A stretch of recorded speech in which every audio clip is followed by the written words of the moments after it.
Ooh. That is awesome. Okay. I am in! It's a deck builder. I hate deck builders. But if that's true, why did I keep ignoring my timer going off?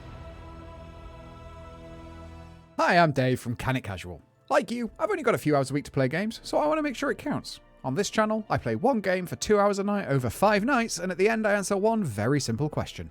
Can it casual? Alright. Hate is a strong word. I don't hate deck builders. I'm just very bad at them. I'm not a strategy guy. I know that may come as a surprise, what with my deep insight and such a way with words, but I assure you that is just the voice. In reality, I'm of the, school of strategy. An approach that anybody with an ounce of skill in that department can easily manipulate to their advantage, typically leaving me the loser. But sometimes you've got to get over yourself and try something new. If it's not obvious, I haven't played the first one, so this was going to be a whole new experience. Being casual doesn't just mean limited time, it can also mean brand new but willing to try.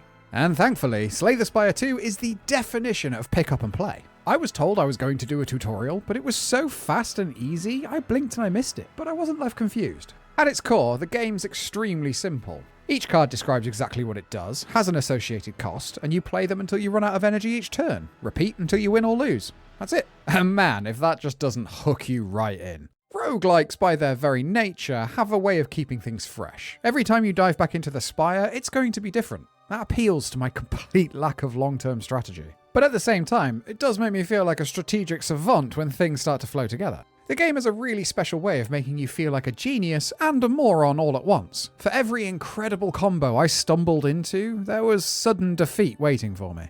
I don't say that as a negative either. I had that just one more run feeling, that I'd get it next time. I was even learning from my mistakes as I played. Simple things like putting down a block card before killing an enemy with thorns just to avoid that minor health hit. Nothing dramatic, but added up would be a net positive for all my future runs.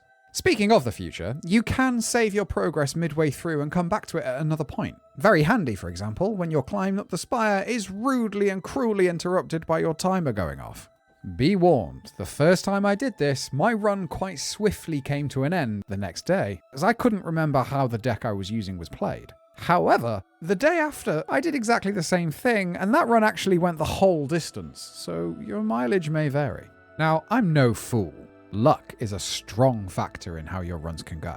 I was almost convinced at one point that luck was the only factor in how my games were playing out, so much so that I even played one run as chaotically as I could, to a surprising level of success. There's this brilliant illusion that you're in complete control, but then sometimes the game just decides you're not. For example, my shortest run lasted literally 5 minutes. That run of extreme bad luck actually left me a little bit bored. I probably would have stopped playing had I not had 45 minutes left in my session. If you don't want to run that gauntlet, then this just doesn't work. It's also worth noting that my average semi-successful runs were around the hour-and-a-half mark, so something to keep in mind if you're strapped for time. I ended up really enjoying Slay the Spire 2. It stuck with me to the point I even dreamt of it. Sad, I know. And more importantly, I did actually make it to the end. 2 whole times!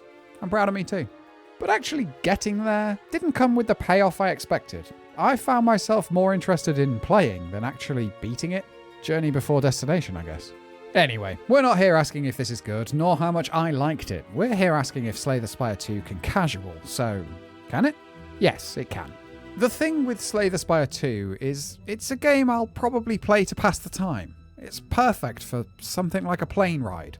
I don't see it as some grand experience, it's more something to do. Like Candy Crush, but for you, not your mum. Most importantly, I don't think this is a game I'm going to be committing the next few weeks of my life to. That being said, it might be one I never delete. Thanks for watching. Does this look like something you'll be trying out? I did see there was a multiplayer option, but I don't think I know anybody who's also playing it, so I skipped it. Does it change things? Either way, let me know. And also what games you'd like to find out can casual, and I'll see you next time.